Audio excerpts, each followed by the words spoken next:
Hello दोस्तों, स्वागत है आपको हमारे चैनल रो अभी में। मैं हूं आपका भाई अभी। आज हम आपके लिए लाए हैं एक ऐसी कहानी जिसे सुनकर आपको बहुत मज़ा आने वाला है।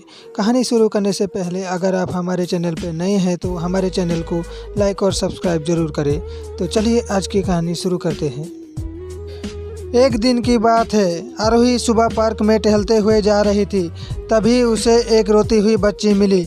आरोही ने उससे रोने का कारण पूछा तो लड़की ने बताया कि वो जिस गुड़िया से खेल रही थी वो इसी पार्क में कहीं खो गई है। आरोही ने उस बच्ची को उसकी गुड़िया ढूंढ लाने का आश्वासन दिया, जिससे वो बच्ची चुप हो गई। आरोही ने गुड़िया ढूंढने के लिए समय मांगी और फिर दूसरे दिन गुड़िया लाने का वादा करके वहां से चली गई। पर गुड़िया ना तो आरोही को मिली और ना ही उस बच्ची को।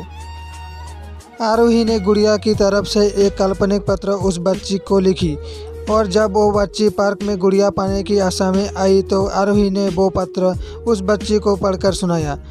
पत्र इस प्रकार था: कृपया रोना मत, मैं समय समय पर इस गुड़िया के बारे में तुम्हें लिखती रहूँगी, बस तुम रोना मत।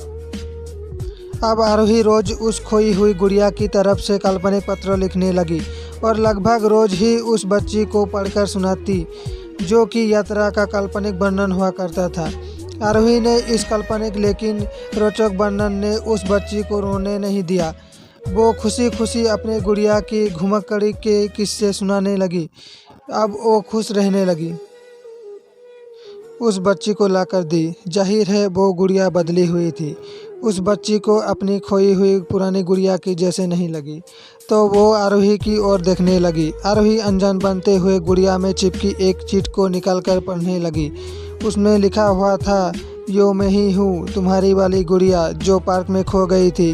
दुनिया भर की लंबी यात्रा करने की वजह से मैं थोड़ी बदल गई हूँ। बच्ची को इस गुड़िया। बरसों बाद जब वो बच्ची बड़ी हो गई तो एक दिन वो अपनी अलमारी में कुछ ढूंढ रही थी। उसका ध्यान उसी गुड़िया पर गया जो आरोही ने उसे दी थी। बचपन की बातें याद करके वो हंसने लगी। उसे सब समझ आ चुका था कि आरोही ने कैसे उसका मन रखा। उसे उस गुड़िया पर फिर प्यार आने लगा। वो उसे बड़े गौर से देखने लगी। तभी उसकी नज़र गुड़िया की फ्रॉक की आस्तीन में छुपे एक छोटे से पत्र पे गई। उसने बड़ी व्याकुलता से वो पत्र निकाला और पढ़ने लगी। पत्रों में संजोग में यो लिखा हुआ था: हर वो चीज़ जिससे तुम प्यार करती हो कभी न कभी तुमसे खो जाएगी, और जो तुम्हारे पास होगी वही तुम्हारे लिए सच्चे रूप में बनी होगी। रूप भले ही भिन्न होगा पर प्यार एकदम खालिश होगा।